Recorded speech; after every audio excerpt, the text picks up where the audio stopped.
पैसे तो पहले मैं ये सब लोगों को कहता हूँ कि अपनी कमाई का सारा पैसा पत्नी को दे। सारी पत्नियां भी खुश हो रही होंगी जो भी आप। और वो 10 गुना आपके पॉकेट में भर के फिर वापस आएगा। हमेशा आप रोज माता को चरण स्पर्श करके निकले और पत्नी से जो पैसे आप दें, ये भी शर्त है इसमें, अपनी कमाई का पैसा आप पत्नी को रखने के लिए, क्योंकि विष्णु जी के पास में कोई पैसा नहीं है, सब लक्ष्मी जी के पास, लक्ष्मी जी के पास। लोग कहते हैं कि लक्ष्मी मिलेगा कहाँ? लक्ष्मी आपके घर पे बैठी हुई है। खास तौर से औरतों का सम्मान ही आपके सुख शांति का राज है। कई लोग अपने माता पिता को प्रताड़ित करते हैं, सबसे बड़ा कार्मिक दोष है। तो आपके जीवन में यदि पिता के साथ संबंध खराब है तो आपका यश प्रतिष्ठा, नौकरी में बाधाएं और व्यवसाय में बाधाएं होती है। जिन जिन लोगों ने माता को नाखुश किया है, माता को अपमान किया है, माता से संबंध अच्छा नहीं रखा है, उसके मन की शांति, संपत्ति की हानि और मानसिक रोग जैसे चीज़ों से पीड़ित होना पड़ता है। उसी तरह कार्मिक दोष आपके पूर्वज, यदि माता पिता परदादा किसी ने किसी की हत्या की हो, जघन्य अपराध में माना गया, इसकी क्षमा हमारे भगवान हरि के पास भी नहीं है। हमारे पूर्वज ने जो भी उनसे गलतियां हुई हैं या जो भी है, उसका भुगतान हमें करना पड़ता है। लेकिन इस कार्मिक दोष से बचा कैसे जा सकता है? क्योंकि हम तो अपना अच्छा कर्म कर रहे हैं अभी, सब कुछ समझते हुए जानते हुए, लेकिन किसी दोष के कारण हमारे साथ बुरा हो रहा है, तो उससे बचे कैसे? देखा जाता है कि घर में कई तरह की धार्मिक पुस्तकें रखी होती है। जैसे कई लोग अलमारी में रखते हैं, कोई पढ़े या ना पढ़े लेकिन पुस्तकें मौजूद रहती हैं। शायद पता भी नहीं होता हमें कि हमारे पास कौन कौन सी पुस्तकें हैं, धार्मिक पुस्तकें। तो इसके बारे में हमें बताएं, क्या ये कुछ नकारात्मक असर करता है? और ये जान लीजिए कि धार्मिक पुस्तकें यदि कबर्ड में, अलमारी में बंद पड़ी हुई है तो आपके घर में विद्या धन में बाधाएं आएंगी, धार्मिक कार्यों में बाधाएं आएंगी, विवाह जैसी चीज़ों में बाधाएं आएंगी, ईश्वर लाभ नहीं होगा। आपको ईश्वर का जो आशीर्वाद मिलना चाहिए उसमें विघ्न आने लगती है। मैंने कई लोगों को देखा है, तो मैं बैठे बैठे ही कई लोगों को यहाँ घर से, चाहे वो यूएस में हो या दिल्ली में हो या मुंबई में, मैंने यहाँ से बैठे हुए बताया कि आपकी माताजी की पलंग के नीचे रामायण पड़ी हुई है और उनकी माताजी बीमार थी। तो जैसे ही उन्होंने अपने घर गया और घर में माताजी की पलंग के नीचे ढूंढा तो रामायण मिल गया, और हटाने के बाद में उनकी माता की तबीयत में सुधार आने लगा। नमस्कार, आज़ाद सिपाही में आपका स्वागत है। मैं हूँ जूही सिंह। आज के पॉडकास्ट में हमारे मेहमान हैं मशहूर ज्योतिष आचार्य वीरेंद्र नारायण जी। सबसे पहले तो आचार्य जी आपको नमस्कार। नमस्कार। आज़ाद सिपाही के सभी दर्शकों को मेरा नमस्कार और आशीर्वाद। जय श्री राम। आज के पॉडकास्ट में हम आचार्य वीरेंद्र जी से एस्ट्रोलॉजी से जुड़े कई सवालों को सामने रखेंगे। इंसान की ज़िंदगी में परिवार बहुत मायने रखता है। परिवार कैसे खुशहाल रहे, इसके लिए व्यक्ति कड़ी तपस्या करता है, पर फिर भी अक्सर देखा जाता है कि किसी कारणवश समस्याएं समाप्त होने का नाम ही नहीं लेती। ऐसे में कुछ समस्याएं ऐसी होती हैं जो पीढ़ी दर पीढ़ी बढ़ती चली जाती हैं। कहते हैं इसमें कार्मिक दोष होता है। तो मेरा सवाल सबसे पहले ये है कि इस कार्मिक दोष को कैसे तोड़ सकते हैं और ये कार्मिक दोष होता क्या है? जैसा कि जूही जी आपने पूछा कि परिवार में खुशियाँ कैसे आएगी, परिवार में खुशियों का लाने का राज क्या है, कार्मिक दोष क्या होती हैं, तो मैं ये बताना चाहूँगा कि लोग खुशियों के लिए बड़ी बड़ी बंगले बनाते हैं, गाड़ियाँ बना लेते हैं, महंगी गाड़ियाँ, ड्रेसेस पहनते हैं, अच्छे अच्छे होटल्स में जाते हैं, फिर भी वो उसके जीवन में खुशियाँ नहीं आती है। तो मेरा ये कहना है कि हमेशा खुशियाँ विद इन द फैमिली, आपके परिवार के अंदर में ही है, उसको आपको ढूंढना होगा। यदि आपकी पत्नी खुश नहीं है, आपके बच्चे खुश नहीं हैं, आपकी माता पिता खुश नहीं है, तो आप सारे जग ढूंढ के आ जाइए, पर आपको जीवन में खुशियाँ नहीं मिलेगी। जिस तरह से हमारे भगवान गणेश जी अपने माता पिता का परिक्रमा करके ही उन्होंने भगवान का दर्जा ले लिया और उनकी पूजा अर्चना प्रथम रूप से की जाती है। उसी तरह आपकी सारी खुशियाँ आपके परिवार में, आपका एक कर्तव्य बनता है कि माता पिता की सेवा करें, पत्नी का सम्मान करें, बेटी को प्यार करें, बेटे को सामर्थ्य बनाएं। आपके सारी खुशियों का राज आपके परिवार में ही छिपा हुआ है। लोग कहते हैं 7.5 है, शनि ग्रह चल रहा है, पर यहाँ यदि आपकी चंद्रमा दूषित है, चंद्रमा का ग्रह दोष लगा हुआ है, आप माता को सम्मान ना करेंगे, बेटी को सम्मान नहीं करेंगे, पत्नी को सम्मान नहीं करेंगे, तो आपकी चंद्रमा और दूषित होगी। तो आपकी ग्रहों से संबंधित समस्याओं का समाधान आपके परिवार में ही छिपा हुआ है। आप यदि अपनी धर्मपत्नी को ये आजमा के देखें, मेरा आजमाया हुआ है, ठीक है, कोई व्यापारी है या कोई नौकरी करने वाला व्यक्ति है, घर से निकले और अपनी पत्नी को पैसे, तो पहले मैं ये सब लोगों को कहता हूँ कि अपनी कमाई का सारा पैसा पत्नी को दे दे या और माता है माता को दे दे, और जब जाने के समय में 10 रुपया ही सही पत्नी से मांग के जाए। सारी पत्नियां भी खुश हो रही होंगी जो भी आप मैं जो जेन्युइन चीजें हैं ना, मैं बता रहा हूँ, आप करके देखें। आप जाने के समय पत्नी और माता से 100 रुपये, 10 रुपये, 500 रुपये लेके निकले और वो 10 गुना आपके पॉकेट में भर के फिर वापस आएगा। हमेशा आप रोज माता को चरण स्पर्श करके निकले, और पत्नी से जो पैसे आप दें, ये भी शर्त है इसमें, अपनी कमाई का पैसा आप पत्नी को रखने के लिए दें, क्योंकि विष्णु जी के पास में कोई पैसा नहीं है, सब लक्ष्मी जी के पास, लक्ष्मी जी के पास। लोग धार्मिक चीजें जानते हुए भी उनको फॉलो नहीं करते हैं। लोग कहते हैं कि लक्ष्मी मिलेगा कहाँ, लक्ष्मी आपके घर पे बैठी हुई है। तो हमारा शास्त्र भी ये कहता है कि विष्णु भगवान कर्म करते हैं और लक्ष्मी का जो रख रखाव जो है हमारी लक्ष्मी माता करती है। तो हमारे जो घर की पत्नियां हैं, माताएं, वो लक्ष्मी रूपेण घर पे स्थित हैं।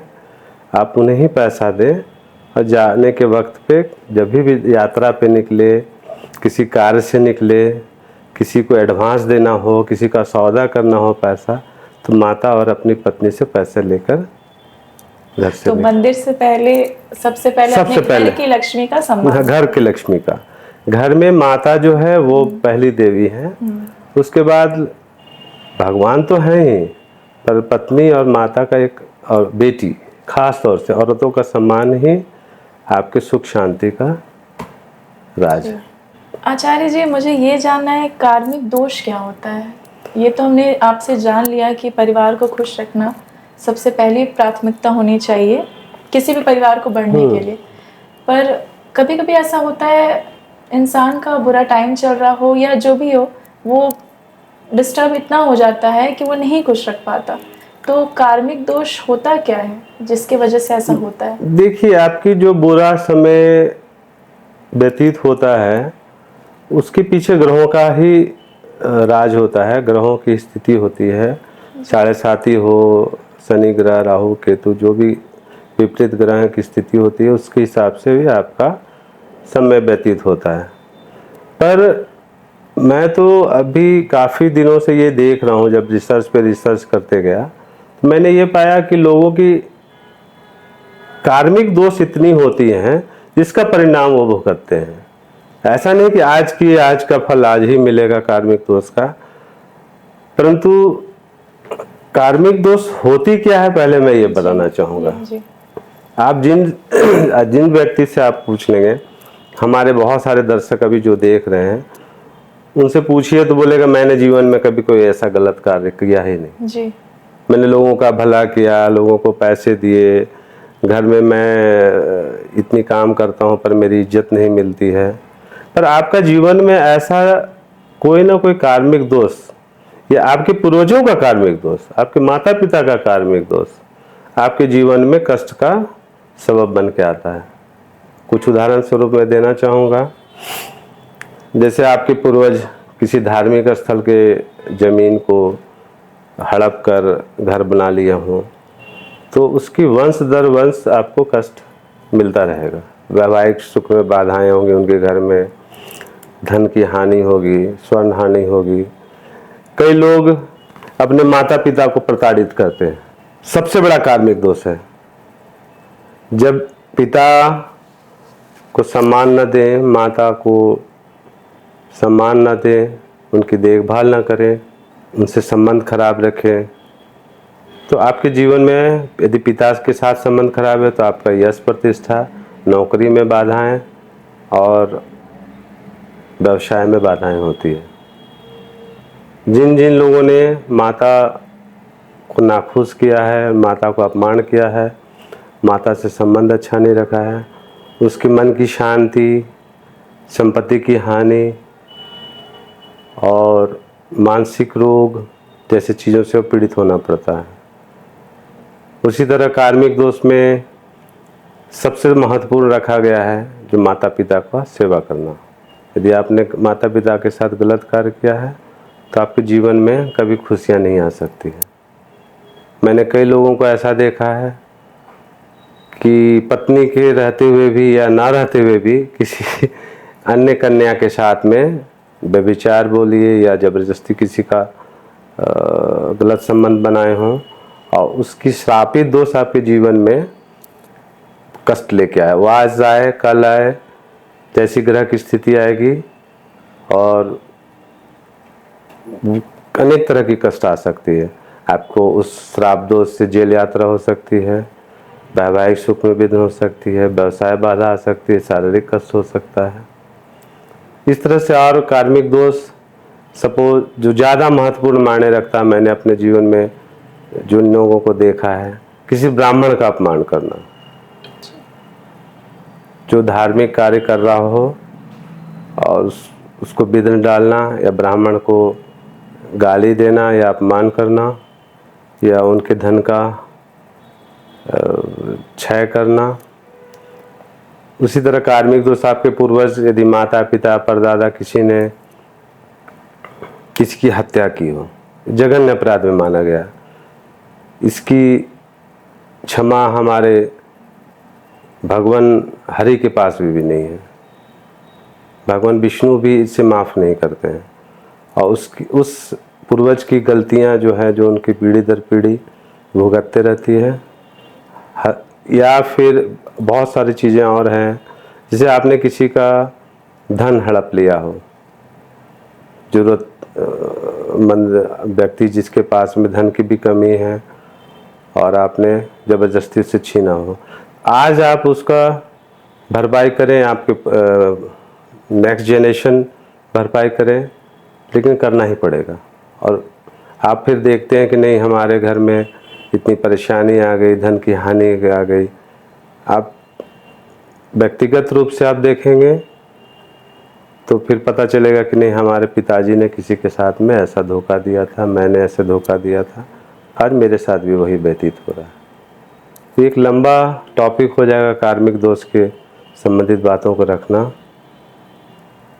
आचार्य जी, तो ये तो हमने समझ लिया कार्मिक दोष होता क्या है, लेकिन हमारे पूर्वज ने जो भी उनसे गलतियां हुई हैं या जो भी है उसका भुगतान हमें करना पड़ता है। लेकिन इस कार्मिक दोष से बचा कैसे जा सकता है, क्योंकि हम तो अपना अच्छा कर्म कर रहे हैं अभी सब कुछ समझते हुए जानते हुए, लेकिन किसी दोष के कारण हमारे साथ बुरा हो रहा है, तो उससे बचे कैसे?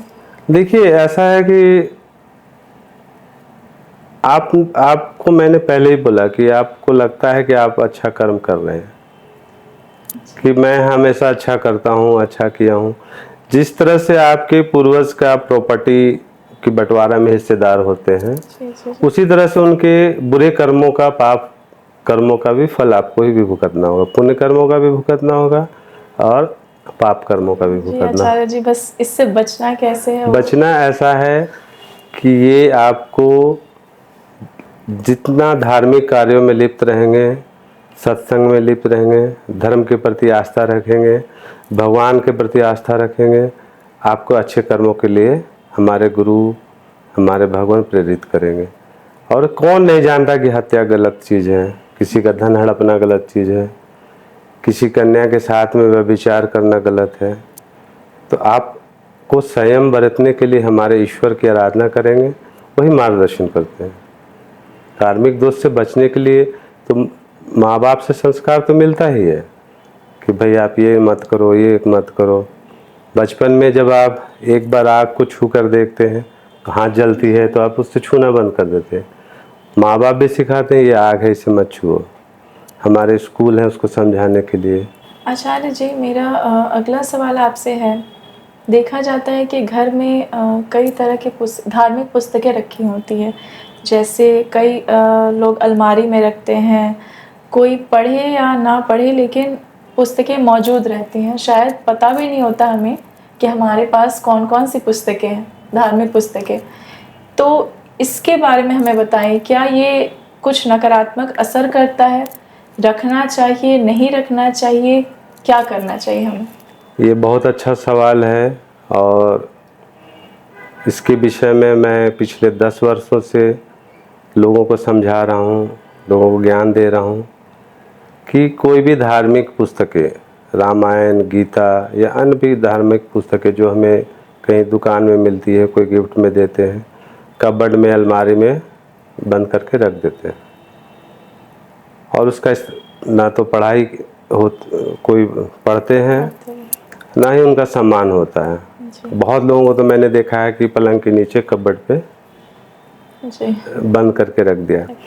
अब पता चल रहा है कि जो व्यक्ति उस पलंग पे सो रहा है वो बीमार है जी।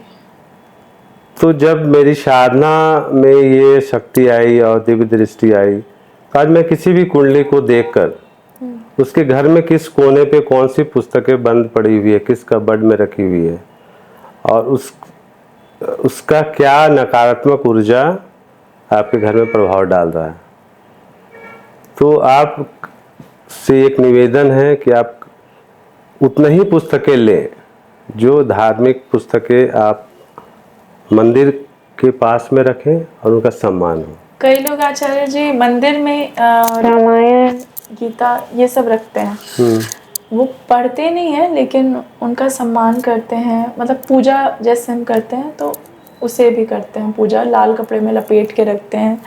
तो क्या वो ठीक है या फिर पढ़ना ज़रूरी है? नहीं, पढ़ना तो देखिए, कोई भी पुस्तकें लाने का मकसद सिर्फ यही रहता है कि आप उसे पढ़ें, चाहे वो किसी धर्म के, मजहब के हों, धर्म के हों, चाहे कुरान हो, बाइबल हो, गीता हो जी। तो उसे लाकर सिर्फ रखने से लाभ नहीं प्राप्त होगा। लाभ तो प्राप्त होता ही है। कई जैसे ही गीता का प्रवेश किसी के घर पे होती है, उस दिन से ही आपके यहाँ शुभ फल प्राप्त होना शुरू हो जाता है। पर मैंने अक्सर ये देखा है कि लोग किताब लाते हैं और इधर उधर फेंक देते हैं और असमान रूप से, जैसे कि कबर्ड में रख देना, बंद अलमारी में रख देना, पलंग के नीचे रख देना। और ख़ास तौर से मैं तो किसी भी कुंडली देखकर किसी भी व्यक्ति का मैं ये बता सकता हूँ कि किस कोने में कौन सी धार्मिक पुस्तकें रखी गई हैं और क्या अपमान हो रहा है उसका। उसके बगल में चमड़ा का सामान रख दिए हैं जो कि वो अपमानित हो रहा है, खास तौर से लेदर आइटम्स, या कोई उसके ऊपर, किताब के ऊपर भी कोई भारी सामान रख दिया गया है। नीचे में रामायण है, ऊपर कोई लोहा का वस्तु भारी सामान रख दिया गया, तो आपके एक भारीपन सा घर पे महसूस होगा। जी। और ये जान लीजिए कि धार्मिक पुस्तकें यदि कबर्ड में, अलमारी में बंद पड़ी हुई है तो आपके घर में विद्या धन में बाधाएं आएंगी, धार्मिक कार्यों में बाधाएं आएंगी, विवाह जैसी चीज़ों में बाधाएं आएंगी, स्वर लाभ नहीं होगा, आपको ईश्वर का जो आशीर्वाद मिलना चाहिए उसमें विघ्न आने लगती है। तो मैं एक लोगों को एक सजेशंस देना चाहूँगा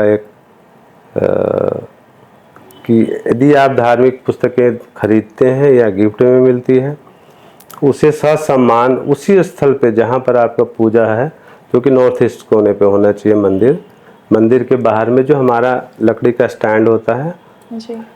वैसे स्टैंड पे लाल कपड़े पे रखकर, और शायद आपको समय ना मिले लेकिन एक दो पारा भी पढ़े रामायण का, गीता का, नहीं तो कम से कम दिया अगरबत्ती उसे दिखनी चाहिए। कोई भी धार्मिक पुस्तकें आप लाएं ही नहीं, लाएं तो उनका हाँ सम्मान मतलब करें। लिमिटेड लाएं। रामायण है तो एक रामायण लाएं और उसे अपने धार्मिक स्थल पे रखें, और लाल कपड़े में जिस तरह से बहुत सारी कवर की हुई रहती है, उस पर ना गंदगी पड़े और ना ही कोई भारी सामान रखें, नहीं अगल बगल कोई चमड़ा जैसी वस्तुएं या कोई अनवांटेड चीज़ें रखें उसके पास में। अन्यथा आपके परिवार में बहुत सारी परेशानी आएगी। मैंने कई लोगों को देखा है, तो मैं बैठे बैठे ही कई लोगों को यहाँ घर से, चाहे वो यूएस में हो या दिल्ली में हो या मुंबई में, मैंने यहाँ से बैठे हुए बताया कि आपकी माताजी की पलंग के नीचे रामायण पड़ी हुई है और उनकी माताजी बीमार थी। तो जैसे ही उन्होंने अपने घर गया और घर में माताजी की पलंग के नीचे ढूंढा तो रामायण मिल गया, और हटाने के बाद में उनकी माता की तबीयत में सुधार आने लगा। ये तो हम सभी जानते हैं। अगर आपके मन में भी कोई सवाल है कि क्यों ऐसा हो रहा है, या जैसा आचार्य जी ने कहा, तो आप हमारे कमेंट सेक्शन में इनसे सवाल कर सकते हैं। हम आचार्य जी तक आपके सारे सवालों को पहुंचाने की कोशिश करेंगे और उनके जवाब आपको मिल जाएंगे। आज के पॉडकास्ट में इतना ही। आगे आने वाले एपिसोड में हम जानेंगे किन मंदिरों से जुड़ा हो सकता है आपका भाग्य, और अन्य सभी विषयों पर चर्चा करेंगे। तब तक के लिए हमारे इस YouTube चैनल को लाइक करें, सब्सक्राइब करें और कमेंट करें। धन्यवाद।